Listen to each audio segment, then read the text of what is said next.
مجھے شاہ صاحب کی سنائی ہوئی کہانی میں دلچسپی پیدا ہو گئی تھی۔ شاہ صاحب کہنے لگے، یہ بڑی عجیب اور متنازع سی بات ہے۔ ہم اس بحث میں نہیں پڑتے اور اس کو کسی اور وقت پر اٹھا دیتے ہیں کہ جنات اور انسانوں میں شادیاں ہو سکتی ہیں کہ نہیں۔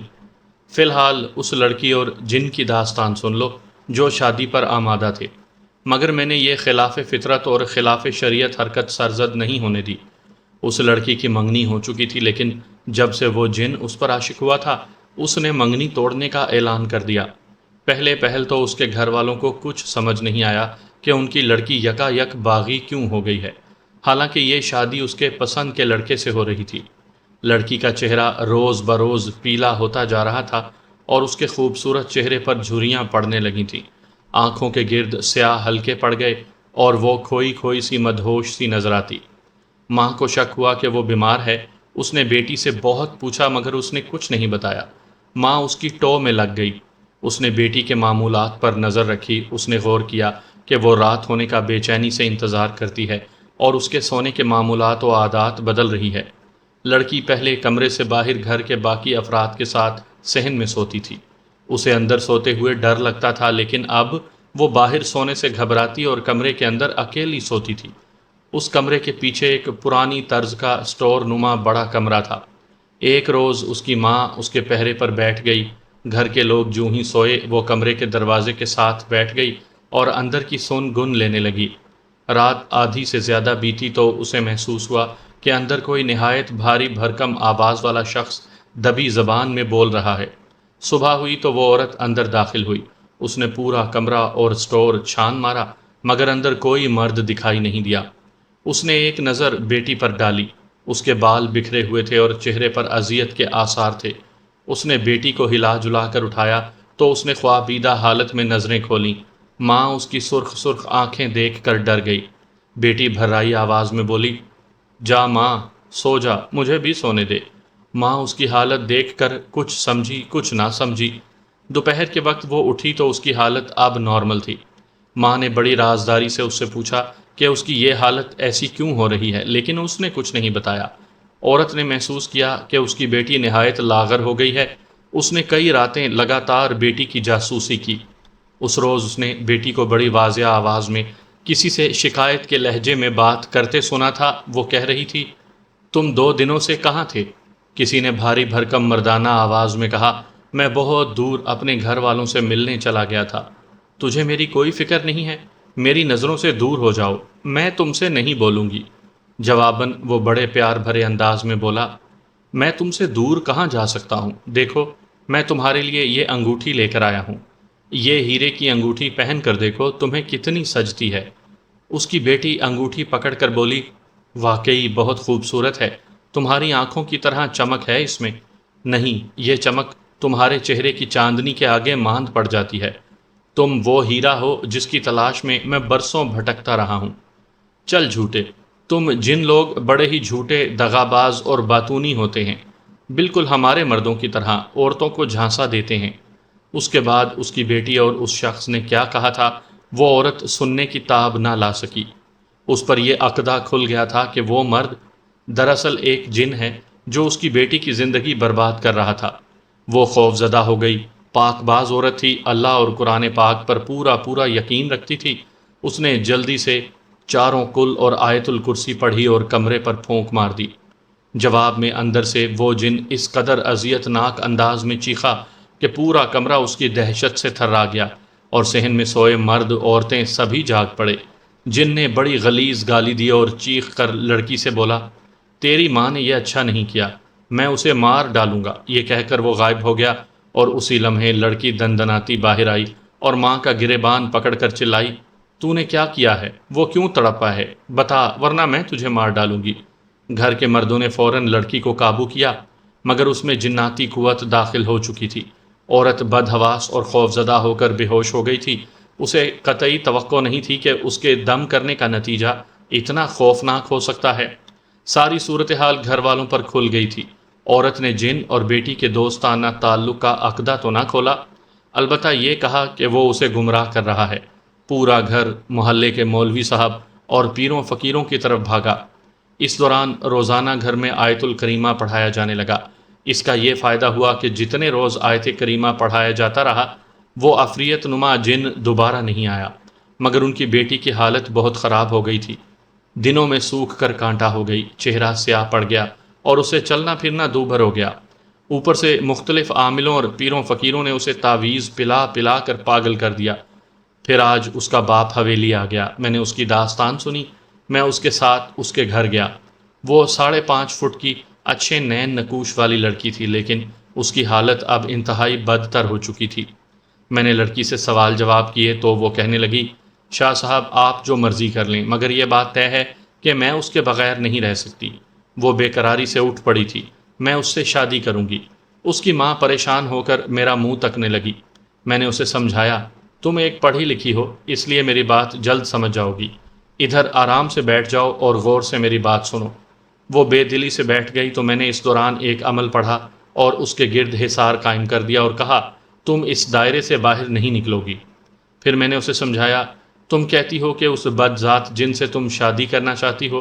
میری بات یاد رکھو لڑکی، اسلام میں کسی عورت کو جن کے ساتھ شادی کی اجازت نہیں ہے، وہ تمہیں گمراہ کر رہا ہے، تمہارا خون چوس رہا ہے۔ وہ شیطان ہے، شیطان وہ آگ سے بنا ہے اور تم مٹی سے۔ تم کبھی گرم کوئلے کو کاغذ پر رکھ کر دیکھو، جہاں رکھو گی وہ اسے دھیرے دھیرے جلا ڈالے گا۔ یہی تمہارے ساتھ ہو رہا ہے۔ وہ جن زیادہ آگ ہے، آگ انسان کی دشمن ہے، یہ جنات ہوں یا شیاطین، ان کی انسان سے ازل سے دشمنی ہے۔ اللہ اور اس کے رسول اکرم صلی اللہ علیہ وآلہ وسلم اس بات سے سختی سے منع فرماتے ہیں۔ میں نے پہلے اسے واز کیا تو وہ سٹ پٹا کر بولی، وہ آگ نہیں ہے میری بہن، وہ آگ ہی ہے، مگر تمہیں اس کا شعور نہیں ہے۔ وہ راحت اور سرور ہے، ٹھنڈک اور پیار کا سمندر ہے۔ لڑکی مخمور لہجے میں بولی اور انگلی میں پہنی ہوئی انگوٹھی کو سہلانے لگی۔ انگوٹھی پر نظر پڑتے ہی میں چونکا اور اس کی ماں سے پوچھا، یہ انگوٹھی اس کے منگیتر نے دی ہے؟ ماں کے بولنے سے پہلے وہ لڑکی بولی، وہ مسکین مجھے چاندی کی انگوٹھی لے کر نہیں دے سکا تو ہیرے کی یہ انگوٹھی کہاں سے خرید پاتا؟ اس کے لہجے میں تفاخر تھا، یہ تو میرے جن زادے نے دی ہے۔ مجھے یہ سمجھنے میں دیر نہ لگی کہ اس جن نے لڑکی کو پوری طرح اپنے قابو میں کیا ہوا ہے۔ میں نے لڑکی سے کہا، کیا میں یہ انگوٹھی دیکھ سکتا ہوں؟ مجھے لگتا ہے یہ اصلی ہیرے کی نہیں ہے۔ اس کی بھویں تن گئیں، سخت لہجے میں بولی، تمہیں ہیرے کی پہچان کیا ہوگی؟ مجھے پتھروں کی پہچان ہے، میں نے اسے سمجھایا، کیونکہ میں اس انگوٹھی کو اپنی دسترس میں کر کے اس جن تک پہنچنا چاہتا تھا۔ یہ جنات کی کمزوری ہوتی ہے، جب وہ کوئی شے تحفے میں کسی انسان کو دیتے ہیں تو اس میں ان کی مانوس خوشبو شامل ہو جاتی ہے۔ اس طرح انہیں یہ احساس رہتا ہے کہ وہ اپنے معمول کے ساتھ ساتھ رہتے ہیں۔ میں نے بڑی مشکل سے اس سے انگوٹھی حاصل کی اور پھر اس پر دم کر کے اپنے پاس رکھ لی۔ لڑکی سٹ پٹائی اور حصار سے نکل کر انگوٹھی لینے کے لیے مجھ پر جھپٹی، مگر میں نے اسے حصار میں ہی بند کر دیا اور پھر دھونی سلگا کر اور پانی دم کر کے اس کے اوپر چھینٹے مارے۔ اس کے بعد میں نے اسے زیادہ مہلت نہیں دی، میں نے انگوٹھی کو سلگتی دھونی کے اندر پھینک دیا تو کچھ ہی دیر بعد وہ جن آگ بگولا ہو کر حاضر ہو گیا۔ لڑکی کی حالت بگڑ گئی، اس کا پیلا چہرہ سرخ ہو گیا، آنکھیں خون اگلنے لگیں۔ اس کی آنکھوں کی پتلیوں میں مجھے اس جن کا اصلی چہرہ نظر آنے لگا۔ پھر مجھے یہ معلوم کرنے میں دیر نہ لگی کہ اس جن کی حقیقت کیا ہے۔ میں نے حسب روایت اس سے مکالمہ شروع کیا۔ کوئی بھی اچھا عامل سب سے پہلے جنات کا حدود اربع اور ان کے مقاصد معلوم کرتا ہے، پھر اسے موقع دیتا ہے کہ وہ مغلوب کی جان چھوڑ کر چلا جائے۔ اگر وہ سرکش اور ہٹ دھرم ہو تو پھر عامل اس سے مقابلہ کرتا ہے اور اسے اپنے قابو میں کر لیتا ہے۔ اس موقع پر اگر وہ جن عامل سے زیادہ طاقتور ہو تو پھر عامل کی خیر نہیں ہوتی، نہ صرف عامل بلکہ مغلوب کے گھر والوں کو بھی نقصان پہنچاتا ہے۔ میں نے اس سے اس کا نام پوچھنا چاہا تو وہ زخمی درندے کی طرح ڈکرایا اور بولا، میں نام نہیں بتاؤں گا، تم کہاں کے رہنے والے ہو؟ اس پر وہ مجھے دھمکی دے کر بولا، میں جہاں بھی رہتا ہوں تمہیں اس سے کیا؟ یاد رکھو، اگر تم نے کوئی عمل پڑھا تو میں اس لڑکی کو بھی مار ڈالوں گا اور تمہیں بھی، اور اس بڈھی کو بھی۔ لڑکی کی ماں سہم کر دیوار سے لگ گئی۔ میں نے دم شدہ پانی اس پر چھڑکا اور جن سے مخاطب ہوا، بس ایک موقع تمہیں دے رہا ہوں، لڑکی کی جان چھوڑ دو اور چلے جاؤ۔ میں جان گیا ہوں کہ تم یہاں کے رہنے والے نہیں ہو۔ تمہیں کیسے پتہ چل سکتا ہے کہ میں یہاں کا رہنے والا نہیں ہوں؟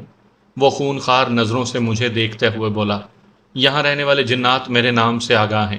تمہارا رنگ اور بو اس بات کو ظاہر کرتی ہے کہ تمہارا پنجاب سے تعلق نہیں ہے۔ میں پنجاب کے جنات کی بو پہچان لیتا ہوں، کیا میں غلط کہہ رہا ہوں؟ جواب میں وہ مجھے گھور کر رہ گیا۔ میں نے اسے زیادہ موقع نہیں دیا اور اس پر گھیرا تنگ کرنے کے لیے وظیفہ پڑھنے لگا، اور جنات کو تسخیر کرنے والا عمل پڑھ کر اسے حصار کے اندر ہی قید کر لیا۔ وہ بہت بھن بھنایا، چلایا، دھمکیاں دیتا رہا، اکڑ دکھاتا رہا، لیکن میں نے اسے بے بس کر دیا۔ وہ سرکش جن تھا جو اس کے باوجود جلدی میں قابو آ گیا۔ اس کی عمر ابھی 70 سال تھی اور تازہ تازہ بالغ ہوا تھا، اس لیے میرے علوم کے آگے زیادہ دیر تک نہ ٹھہر سکا۔ میں نے اس لڑکی کے اندر سے اسے باہر نکالا اور دھونی تیز کر کے اسے دھوئیں کے اندر قید کر دیا۔ اب وہ اپنی اصلی شکل میں مردہ چھپکلی کی طرح دھوئیں میں بیٹھا تھا۔ عورت صرف اس کی آواز سن سکتی تھی، وہ اسے دیکھتی تو غش کھا کر گر جاتی۔ لڑکی بے ہوش ہو کر حصار میں گر گئی تھی۔ عورت اس کی طرف بڑھی تو میں نے اسے روک دیا۔ ہاں، اب بتاؤ کہ تم کون ہو؟ میں نے پورے جلال کے ساتھ اس سے پوچھا۔ وہ گھگیا کر ہاتھ جوڑنے لگا، بولا، آپ کو یسوع مسیح کا واسطہ، آپ کو اپنے رسول صلی اللہ علیہ وآلہ وسلم کا واسطہ مجھے چھوڑ دیں۔ میں تمہیں چھوڑ نہیں سکتا، تم بد کردار اور کافر ہو، تم نے ایک مسلمان لڑکی کو تباہ کیا ہے، میں تمہیں مار ڈالوں گا۔ وہ کہنے لگا، میں عیسائی ہوں اور سکھر سے آیا ہوں، میں لاہور کے گورا قبرستان میں اپنے عزیزوں سے ملنے آیا تھا، ان کی پوری پکھی یہاں کئی سالوں سے رہ رہی ہے۔ ایک روز میں نے اس لڑکی کو اس کے منگیتر کے ساتھ لاہور کے باغ جناح میں دیکھا، میں تب اس پر بیٹھ گیا، مجھے اس لڑکی کی خوشبو بڑی اچھی لگتی تھی۔ میرے دوست نے مجھے سمجھایا بھی کہ اسے خراب نہ کروں، لیکن میں بہک گیا تھا۔ میں نے اس کافر جن کو گدی سے پکڑا اور ایک دم شدہ کیل اس کی پیٹھ میں ٹھونک دی۔ وہ دہشت ناک چیخ مار کر بولا، ہائے میں مر گیا، تم نے مجھے اپاہج کر دیا ہے۔ میں نے پھر دھونی کو تیز کیا اور اس کا کام تمام کر دیا۔ اس کے بعد بہت سے وظائف پڑھے، کمرے کو پاکیزہ کیا اور صدقہ خیرات کیا۔ کسی جن چاہے وہ کافر ہی ہو، اسے مارنے کے بعد عامل کو بہت سے حفاظتی وظائف پڑھنے پڑتے ہیں۔ آدھے گھنٹے تک میں اپنے وظائف میں مصروف رہنے کے بعد لڑکی کو ہوش میں لایا، اسے دم شدہ پانی اور تعویذ دیا۔ جن کے اثرات نے اسے کئی بیماریوں میں مبتلا کر دیا تھا۔ میں نے اس کی ماں کو سمجھایا کہ اسے ٹھیک ہونے میں کم از کم 3 ماہ لگیں گے۔ میں اس لڑکی سے مل سکتا ہوں؟ شاہ صاحب خاموش ہوئے تو میں نے تجسس کے مارے سوال کیا، میں پرسوں دوبارہ وہاں جاؤں گا، یا ہو سکتا ہے وہ لوگ خود ہی کل ادھر حویلی میں آ جائیں۔ شاہ صاحب کے چہرے پر بڑی جاندار اور معنی خیز مسکراہٹ بار بار نمودار ہو رہی تھی۔ آپ بہت خوش ہیں؟ میں نے ان کی اندرونی کیفیت کو بھانپتے ہوئے پوچھا۔ خوش تو ہوں، وہ مسکرائے بنا نہ رہ سکے۔ تمہارے چاچا جی بھی اب نرم ہو گئے ہیں۔ کیا مطلب؟ میں نے کہا، پتھر میں گلاب کیسے کھل سکتا ہے؟ یہ لڑکی ان کے دوست کی بیٹی تھی، اس نے انہیں میرے متعلق بتایا ہے، میرا شکریہ کرنے آئے تھے۔ چلیں، یہ تو بہت اچھا ہوا، میرے ذہن سے جیسے منو بوجھ اتر گیا، اور میں سوچنے لگا کہ زلیخا بھی تو ایک سحر زدہ لڑکی ہے۔ اگر کسی پہنچے ہوئے بزرگ سے مشورہ کر کے اس کو بھی سحری اثرات سے آزاد کروا لیا جائے تو ممکن ہے اس کی شخصیت بحال ہو جائے۔ اس وقت بھی میرے دل میں شاہ صاحب کے بارے میں بدگمانی بھری ہوئی تھی۔ یہ بات اپنی جگہ درست تھی کہ میں ان کی پر اسرار قوتوں سے متاثر تھا، بلکہ یہ سمجھیے کہ خاص اسی وجہ سے میں ان کی عزت کرتا تھا۔ لیکن زلیخا کا معاملہ جب بھی میرے سامنے آتا، میری روح کی بے کلی بڑھ جاتی تھی اور مجھے چاچا جی کی طرح ایک خلش اور بے سکونی کا احساس ہوتا تھا۔ میرا دل بار بار یہ کہتا تھا کہ کہیں نہ کہیں اس سچائی میں کھوٹ ہے، مگر یہ کھوٹ کس طرح کا تھا، میرے لیے یہ پہچاننا بہت مشکل تھا۔ اس وقت میں نے دل میں طے کر لیا کہ میں ٹالی والی سرکار کے بجائے بابا تیلے شاہ کے سامنے یہ معاملہ رکھوں گا اور ان کے سامنے ہاتھ جوڑ کر التجا کروں گا کہ مجھے میری زلیخا واپس لوٹا دیں، اسے طاغوتی قوتوں سے آزاد کروا دیں۔ میرے ذہن سے بوجھ کی بھاری چادر تو سرک گئی تھی، مگر دل کو جیسے کسی نے مٹھی میں بند کر لیا تھا۔ رات ہو چکی تھی۔ نماز مغرب پڑھنے کے بعد زنان خانے میں چلا گیا۔ چاچی نماز پڑھنے کے بعد تسبیح پڑھ رہی تھی، مجھے دیکھا تو اشارے سے اپنے پاس بلا لیا۔ میں ان کے پاس جا بیٹھا۔ تسبیح کے دانے پر ان کی انگلی کی گردش سے آگے آگے سرک رہے تھے۔ زیر لب وہ کچھ پڑھ رہی تھی، مگر ان کی آنکھوں میں سرخ ڈورے بہت نمایاں تھے، ایسے لگ رہا تھا جیسے خون اور نمکین پانی پتلیوں کے گرد منڈلا رہا ہے۔ چہرے سے رنجیدگی مترشح تھی۔ میں خاموش نظروں سے انہیں دیکھتا رہا۔ تسبیح مکمل کر چکی تو میرے اوپر پھونک مار دی، پھر بولیں، شاہد پتر، تو بھی میرے لیے نصیر جیسا ہے، میں نے تجھ میں اور اس میں کبھی کوئی فرق نہیں کیا۔ ان کی آواز میں ارتعاش تھا۔ چاچی خیریت تو ہے؟ کیا بات ہوئی؟ میں نے چاچی کو کبھی اس قدر دل گرفتہ اور بجھا ہوا نہیں دیکھا تھا۔ پتر میں تمہیں کیا بتاؤں، میں کس مصیبت میں پھنس گئی ہوں۔ میں تو دو کشتیوں کی سوار ہوں، ایک طرف تمہارے چاچا جی اور دوسری طرف شاہ جی۔ ایک کی بات مانتی ہوں تو دوسرا ناراض ہوتا ہے، ایک طرف سہاگ ہے تو دوسری جانب میرا ایمان اور… چاچی میں نے بے اختیار ہو کر ان کے لبوں پر انگلی رکھ دی۔ نہیں چاچی، بالکل نہیں، یہ آپ کا ایمان نہیں ہے، یہ دین بھی نہیں، مذہب بھی نہیں۔ نہیں چاچی، ایسا بالکل نہیں سوچنا۔ وہ جو دوسری طرف ہے نا، تمہارا سہاگ، وہ سب سے مقدم ہے۔ یہ جسے آپ دین سمجھتی ہو، یہ شیطانی چرخہ ہے جو دکھوں کو کاٹ رہا ہے، سچائی کو ادھیڑ رہا ہے۔ چاچی تو مصلے پر بیٹھی ہے، تیرے ہاتھ میں تسبیح ہے چاچی، مانگ، اس ذات کبریا سے مانگ چاچی، جو ادھر تمہاری شے رگ سے بھی زیادہ قریب ہے۔ وہ ایسا نہیں کرتا، اس کا دین یہ نہیں کہتا جو شاہ صاحب کرتے اور دکھاتے ہیں۔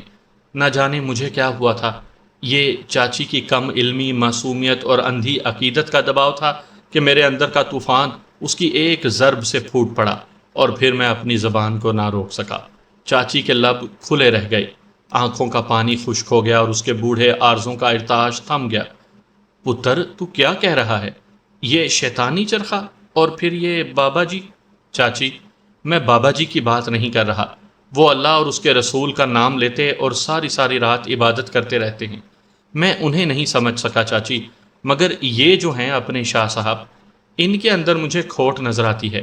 چاچی وہ جو کہتے ہیں سچ نہیں دکھتا، انہوں نے ملک صاحب کی بیٹی کو جن سے آزاد کروا دیا ہے، لیکن چاچی ہماری زلیخا کو نارمل کیوں نہیں کر سکے؟ اس لیے کہ ان کے اندر ہوس ہے، وہ زلیخا کو اپنی دلہن بنانا چاہتے ہیں، اور ہم لوگوں کو اس کی صحت سے ڈرا دھمکا کر خوفزدہ رکھنا چاہتے ہیں۔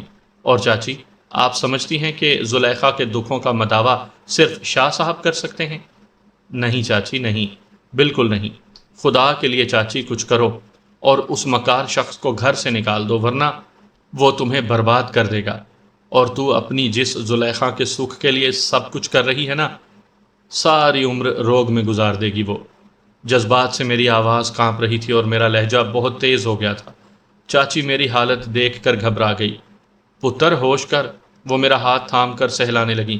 اسی لمحے بڑے ملک صاحب کی آواز سنائی دی، اس کو ہوش نہ دلا رضیہ، یہ ٹھیک کہتا ہے، ہوش دلانا ہے تو اپنے آپ کو دلا، تیرا ضمیر منو مٹی تلے دبا ہوا ہے، شاہد پتر تو اسے کھود کر باہر نکال رہا ہے۔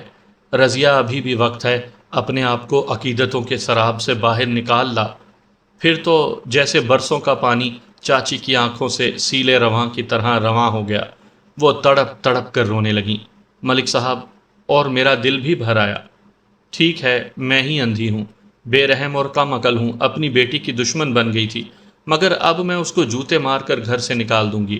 نہیں، بالکل نہیں چاچی، میں نے انہیں سمجھانے کی کوشش کی۔ تو اب خاموش ہو جا پتر، میں نے ہی آگ لگائی تھی، میں ہی اسے بجھاؤں گی۔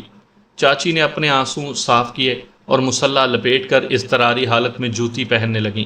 چاچی اس طرح معاملہ گڑبڑ ہو جائے گا، ہم اس وقت آتش فشاں کے منہ پر بیٹھے ہیں، میں نے سمجھایا، شاہ صاحب کے پاس پر اسرار قوتیں ہیں، وہ ہمیں پریشان کر سکتے ہیں، زلیخا کو مار ڈالیں گے۔ یہ ٹھیک کہتا ہے رضیہ، سمجھداری سے کام لو۔ ملک صاحب بھی انہیں سمجھانے لگے۔ چاچی اللہ نے ہماری مدد کی ہے، یہ شادی کچھ دنوں کے لیے ملتوی ہو چکی ہے، لہٰذا اس التوا کو مزید آگے کر دیں۔ ہمیں اللہ سے دعا کرنی چاہیے، وہی ہمیں اس مشکل سے نکال سکتا ہے، ہم خود بھی اس ذات کریم کے سہارے سے کچھ کر سکتے ہیں۔ میں نے چاچی کو مزید مشورے دیے اور انہیں سمجھا دیا کہ اگر اب بابا جی سرکار بھی کہیں تو زلیخا کی بیماری کو آڑ بنا کر اس معاملے کو مزید آگے لے جایا جائے۔ ہم اپنے طور پر بہت مطمئن ہو گئے تھے، مگر ہمیں کیا معلوم تھا کہ ہماری آزمائشوں کے ابھی اور بھی امتحانات تھے۔ میں کمرے میں سونے چلا گیا تھا، ابھی میری آنکھ لگی تھی کہ باہر گولی کی آواز سنائی دی۔ میں دہشت زدہ ہو کر اٹھ پڑا، باہر شور برپا تھا، میں جھٹ سے باہر نکلا۔ راہداری میں نوکر نصیر کو قابو کر رہے تھے، اس کے ہاتھ میں 12 بور کی بندوق تھی اور وہ اس سے چھیننے کی کوشش کر رہے تھے۔ میں ان کی طرف بھاگا۔ کیا ہو رہا ہے یہ؟ شاہد پتر یہ پاگل ہو گیا ہے۔ چاچی دروازے کے پاس کھڑی تھی۔ اپنے باپ کو قتل کرنا چاہتا ہے یہ۔ کیا؟ ہاں، میں قتل کر دوں گا اسے، تم سب کو مار ڈالوں گا میں۔ سب کچھ ختم کر دوں گا۔ نصیر بپھرا ہوا تھا، 3 نوکروں کے قابو میں نہیں آ رہا تھا۔ اسی چھینا جھپٹی میں گولی چل گئی تھی۔ یہ تو خدا کا شکر تھا کہ نالی کا رخ باہر باغیچے کی طرف ہو گیا تھا، ورنہ اب تک کسی ایک کا خون ہو چکا تھا۔ نصیر میرے بھائی، ہوش میں آؤ۔ میں نے آگے بڑھ کر اس کے ہاتھ سے بندوق چھین لی۔ سنگل نالی کی بندوق تھی، اس میں ایک ہی کارتوس استعمال ہوتا تھا، اور اب یہ خالی ہو چکی تھی۔ تم بھی ان کے ساتھ ملے ہوئے ہو، میں تمہیں بھی مار ڈالوں گا۔ نصیر مجھے گالیاں بکتے ہوئے چلانے لگا۔ تم سب نے میرے بابا جی سرکار سے کیا ہوا وعدہ توڑا ہے، تم سب نے دھوکہ دیا ہے، میرے شاہ صاحب کو ٹھیس پہنچائی ہے تم لوگوں نے۔ اس کے منہ سے جھاگ بہہ رہی تھی اور آنکھیں کسی طاغوتی انسان کی طرح سرخ ہو کر الٹ رہی تھی۔ اس کے پورے بدن پر ریشہ طاری تھا۔ ایسا کچھ نہیں ہوا نصیر، ایسی کوئی بات نہیں ہے۔ میں نے نوکروں سے کہا پیچھے ہٹو، تم چھوڑ دو اسے، جاؤ اور پانی لے کر آؤ۔ میں نے اس دوران راہداری میں دور تک دیکھا، شاہ صاحب دکھائی نہیں دیے۔ میرے ذہن میں دھماکے ہو رہے تھے کہ نصیر کو یکا یک کیا ہو گیا ہے۔ ہم نے تو اسے اپنے منصوبے سے آگاہ نہیں کیا تھا۔ مجھے شک ہوا کہ ممکن ہے شاہ صاحب کو اس منصوبے کی خبر ہو گئی ہو اور انہوں نے اپنے اندھے عقیدت مند نصیر کو ورغلا لیا ہو۔ میرا شک صحیح ثابت ہوا۔ نوکروں نے نصیر کو چھوڑا تو وہ مرغ بسمل کی طرح تڑپنے کے بعد بے ہوش ہو کر گر پڑا۔ مجھے میرے وجدان نے احساس دلایا کہ شاہ صاحب نے لازماً اپنے کسی عمل کے ذریعے نصیر کو قابو کر کے اپنے والد کے قتل پر اکسایا ہوگا۔ اگر واقعی ایسی بات تھی اور نصیر ان کے کسی عمل کا شکار ہوا تھا تو اسے ہوش میں لانا بہت مشکل تھا۔ اگر اسے کوئی ہوش میں لا سکتا تھا تو یہ صرف شاہ صاحب ہی تھے، یا پھر بابا جی سرکار یا ٹاہلی والی سرکار، مگر اس وقت بابا جی اور ٹاہلی والی سرکار ہمیں میسر نہیں ہو سکتے تھے۔ میں نے سوچا کہ اگر وہ میسر ہوتے بھی تو لازماً وہ شاہ صاحب کی ہی طرفداری کرتے۔ پتر، شاہ صاحب کو بلاؤ، اس کو ہوش میں لائیں۔ چاچی نے اپنے لخت جگر کو تڑپ تڑپ کر بے ہوش ہوتے دیکھا تو ان کی ممتا ایک بار پھر ہارنے لگی۔ چاچی، انہیں نہیں بلانا۔ میں نے ان کے کان میں سرگوشی کی۔ وہ یہی تو چاہتے ہیں۔ انہوں نے نصیر پر جادو کر کے اس کی عقل باندھ دی ہے، اسی لیے تو یہ اپنے باپ کے خون کا پیاسا ہو گیا تھا۔ کچھ کرو، میں مر جاؤں گی، میرا پتر تڑپ رہا ہے، اس کو ہوش میں لاؤ۔ چاچی اس وقت کچھ بھی سننے کو تیار نہیں تھی۔ بڑے ملک صاحب بھی اندر سے باہر آ گئے تھے۔ وہ نصیر کو ہوش میں لانے لگے۔ نصیر کی آنکھیں کھلی پڑی تھیں اور پتھرانے لگی تھی۔ میرا دماغ بڑی تیزی سے حرکت کر رہا تھا۔ مان میرے ذہن میں جھماکا ہوا۔ ٹاہلی والی سرکار کی بہت سی باتیں میرے ذہن میں تازہ ہو گئیں۔ انہوں نے مجھے کچھ وظائف عطا کیے تھے۔ میں کوئی عامل کامل تو تھا نہیں، لیکن میرا اسلامی علوم پر پختہ یقین تھا۔ یہ آیات ربانی پر مشتمل چند آیات اور اسماء ربی تھے۔ میں نے فوراً وضو کیا اور پانی لے کر ان وظائف کو پڑھ کر پانی پر دم کیا اور پھر دم شدہ پانی نصیر کے پورے بدن پر چھڑک دیا۔ اللہ کا ہم پر کرم ہوا اور کچھ ہی دیر بعد نصیر کی حالت بہتر ہونے لگی، اور کچھ ہی دیر کے بعد وہ ہوش میں آ گیا۔ وہ خالی خالی نظروں سے سب کو دیکھنے لگا، لیکن ابھی اس کی حالت سنبھلی نہیں تھی۔ اس کا پورا بدن لرز رہا تھا اور اس کی آواز میں کپ کپاہٹ تھی۔ مجھے کیا ہوا ہے؟ وہ سب کے چہرے دیکھنے لگا۔ چاچی اس کا منہ چومنے لگیں۔ میرے لال، ماں تجھ پر واری، کچھ نہیں ہوا تجھے؟ نہیں ماں۔ وہ کچھ کہتے کہتے رکا اور اس کی نظریں راہداری میں گری پڑی بندوق پر پڑیں۔ یہ بندوق یہاں کیوں پڑی ہے ماں؟ میں بتاتا ہوں تجھے، میں نے کہا، لیکن ابھی تیری حالت ٹھیک نہیں۔ میں نوکروں کی مدد سے اسے اٹھا کر کمرے میں لے آیا اور بستر پر لٹا دیا۔ تم بتاتے کیوں نہیں مجھے کیا ہوا ہے؟ وہ بار بار مجھے پوچھ رہا تھا۔ اس کے بدن پر ابھی تک لرزہ طاری تھا، اور پھر جیسے اسے کچھ یاد آ گیا۔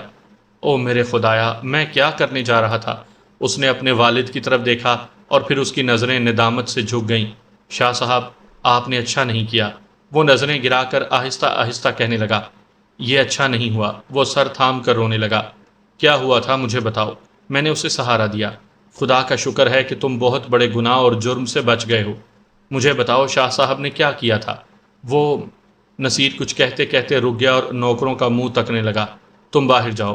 نوکر باہر چلے گئے تو وہ بولا، مجھے شاہ صاحب نے کہا تھا کہ تم لوگوں نے بابا جی اور شاہ صاحب کی توہین کی ہے اور ان کے خلاف بڑی گندی باتیں کی ہیں۔ شاہ صاحب نے مجھے کہا تھا کہ وہ مجھے بابا جی جیسے بزرگ جنات کو قابو کرنے کے لیے علوم سکھانا چاہتے تھے۔ رشتہ داری کے بعد وہ مجھ پر ہی انحصار کرتے، لیکن میرے والد ایسا نہیں چاہتے۔ انہوں نے مجھے اور بھی بہت کچھ کہا تھا، جس سے مجھے غصہ آ گیا اور میں نے اپنے والد کو قتل کرنے کا ارادہ کر لیا۔ اس سے آگے وہ بول نہ سکا۔ میں سناٹے میں آ گیا۔ شاہ صاحب نے قتل عمد کی کوشش کی ہے نصیر، انہوں نے قتل پر اکسایا ہے۔ اف میرے خدایا، یہ کیسا پیر عامل ہے جو اولاد کو اپنے باپ کے قتل پر اکساتا ہے۔ میں نے سر تھام لیا۔ میرے ذہن میں شاہ صاحب کی عبادتیں، ریاضتیں اور نمازیں تازہ ہو گئیں۔ رات کے آخری پہر خدا کے حضور سر جھکا کر ان کی گڑ گڑاتی صدائیں گونجنے لگیں۔ مجھے ان کا وہ روپ بھی یاد آ گیا جب قبرستان میں ان کے دھڑ پر کسی انسان کے بجائے درندے کا چہرہ نظر آ رہا تھا۔ میں تو کہتا ہوں پولیس کو اطلاع کر دیتے ہیں، ملک صاحب کہنے لگے۔ مجھے شک ہے چودھری کے گھر میں چوری بھی اسی نے کرائی ہے، مگر چاچا جی اس طرح تو آگ بھڑک اٹھے گی۔ مجھے ریاض شاہ کی شیطانی قوتوں کا بھی خوف تھا، اگرچہ اس وقت میرے دل کو اتنی تقویت پہنچ چکی تھی اور میرا ایمان تازہ بھی ہو چکا تھا کہ اگر میں بھی وظائف پڑھتا رہوں تو اس کے سحری اثرات سے محفوظ رہ سکتا ہوں۔ لیکن میں کوئی عامل نہیں تھا اور نہ ہی عامل بننا چاہتا تھا۔ مجھے ان کی روحانی قوتوں کو پڑھتے ہوئے ایک انجانا سا خوف بھی لاحق ہو رہا تھا۔ ہمیں کسی سے کچھ کہنے کی ضرورت نہیں ہے، آج کا دن ہم دیکھتے ہیں کہ وہ اور کیا کچھ کر سکتا ہے۔ میں شہر جا رہا ہوں، وہاں مجھے ایک بزرگ ملے تھے، ممکن ہے وہ ہماری کچھ مدد کر دیں۔ میں نے جان بوجھ کر بابا تیلے شاہ کے بارے میں زیادہ باتیں نہیں بتائیں تھیں۔ ملک صاحب سوچ میں پڑ گئے، پھر بولے، ایسا نہ ہو کہ ہم ایک اور مصیبت میں پڑ جائیں۔ اس کے سوا چارہ بھی تو نہیں، میں نے نصیر کی طرف دیکھتے ہوئے کہا۔ میں اسے ابتدائی مدد کے دے کر ہوش میں لے آیا ہوں، مگر یہ اس کا علاج نہیں ہے۔ ان لوگوں کے ساتھ رہ کر میں نے یہ بات جان لی ہے کہ وظائف اور عملیات پر قدرت حاصل کرنے کے لیے بہت زیادہ ریاضت کی ضرورت ہوتی ہے، تب کہیں جا کر ان سے حسب توقع نتائج حاصل ہو سکتے ہیں۔ نصیر کا علاج نہ کیا گیا تو یہ بھی زلیخا کی طرح بیمار ہو جائے گا۔ چاچی نے سنا تو تڑپ اٹھی، اللہ نہ کرے پتر۔ ممتا کی ماری اپنے بیٹے سے لپٹ گئی۔ سونے پروردگار میرے لال کی حفاظت فرما۔ تو نے یہ عمل کس سے سیکھا ہے پتر؟ ملک صاحب نے مجھ سے سوال کیا۔ میں نے انہیں مختصر بتایا کہ کسی بزرگ نے پڑھنے کے لیے دیا تھا۔ میں نے انہیں ٹہلی والی سرکار کے بارے میں اس لیے نہیں بتایا کیونکہ وہ انہیں جانتے تھے۔ اگر میں انہیں یہ وظیفہ حاصل کرنے کی داستان سناتا تو ان کے ذہن میں بہت سے سوالات پیدا ہو جاتے جن کے جواب دینا میرے لیے مشکل ہو جاتا۔ پتر جی، اس وظیفے میں اتنی طاقت ہے تو یہ نصیر ہوش میں آ گیا ہے نا، تو کسی اور کے پاس جانے کے بجائے خود اس کا علاج کیوں نہیں کرتے؟ نہیں چاچی جی، میں یہ کام نہیں کر سکتا۔ میری مثال تو اس شخص جیسی ہے جو چند دواؤں کے نام جانتا ہے اور کسی عام مرض کے لیے دوا تجویز کر سکتا ہے، لیکن مکمل علاج نہیں کر سکتا۔ علاج کے لیے کسی ماہر معالج سے ہی رابطہ کرنا پڑتا ہے۔ یہ عامل کامل وغیرہ ڈاکٹر ہیں، جس طرح ایک ڈاکٹر کئی سال تک شب و روز پڑھائی اور تربیت کے بعد علاج معالجے پر دسترس حاصل کرتا ہے، اسی طرح روحانی معالج بننے کے لیے مجاہدے اور چلے کاٹنے پڑتے ہیں۔ میں تو اس بارے میں کچھ بھی نہیں جانتا۔